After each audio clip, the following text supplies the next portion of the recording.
Hi, my name is Yi-Tung Huang and I'm from the Bugcatchers.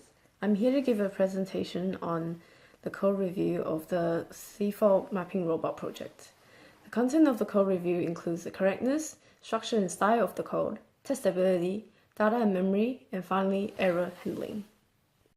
The code is separated into two subsystems, the robot controller and the GUI controller. For the robot controller, the code correctly implements the functions specified in the software requirements specification document. These include manual and automatic movement, color and obstacle detection, and pathfinding. However, there is a design flaw where the robot constantly checks for its current state and then acts accordingly using a timer. This causes the robot to have delays and thus does not carry out its commands smoothly. As for the GUI controller, it correctly enables and disables different functions based on the current mode.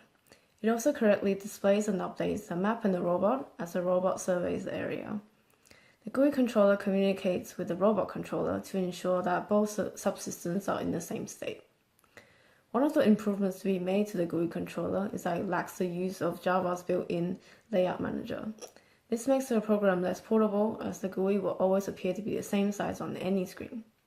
Lastly, the zoom function is removed from the design due to time constraints. Now for the structure and style of the code. Overall, the code is well structured with subsystems and components. The coding style is mostly consistent with spacing, formatting, indentation, and lined-up braces. The code was regularly reviewed to ensure that there are no redundant code or unused functions and variables. Code reuse is also maximized through the use of functions. Most of the variable names are meaningful with a few exceptions, where the name will be too long to type and is traded off for readability. Comments within the code are mostly consistent. Each class and functions are well documented using the standard Java coding conventions found on the Oracle website.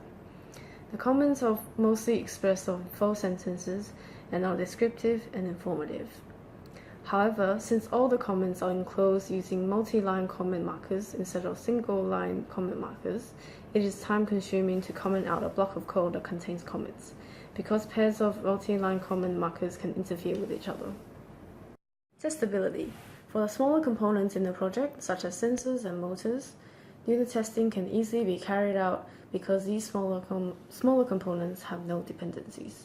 As for the major subsystems, the GUI controller and the robot controller, unit testing will not be possible because the robot controller requires the GUI controller to specify instructions, while the GUI controller cannot carry out most of its functions without the robot controller being connected. Thus, the two subsystems need to be tested together as a whole. Now, we're going to talk about data and memory. The data processing of the system is efficient because it follows Java's default. Objects are passed by reference to save storage and communication costs, while primitive types are passed by value. The memory usage is efficient for the Seafault Mapping Robot.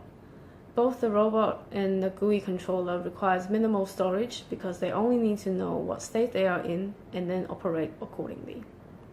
There is no use of recursive functions, which minimizes the overhead of the program. Memory is not deallocated because the map is needed to display the survey progress onto the screen. Lastly, we have error handling. For the hardware, most faults are caught by exceptions and stack traces are printed to the console. In these cases, the program will not crash and will allow the user to exit the program safely. On termination, the program will close all the ports connected to the motors and sensors to ensure that there will be no port connection errors on the next startup. Other error handlings include checking if variables are initiated before access, if files exist before access, files are saved on termination, and checking if inputs are of the correct type and in the valid range. Overall, the code for the Seafault Mapping Robot correctly delivers the most of the functions specified in the software requirements specification document. The code is designed to be well structured and is formatted in a clean, consistent way to maximize readability. The descriptive and informative comments also help improve the readability of the code. For more details, please refer to the code review report. Thank you.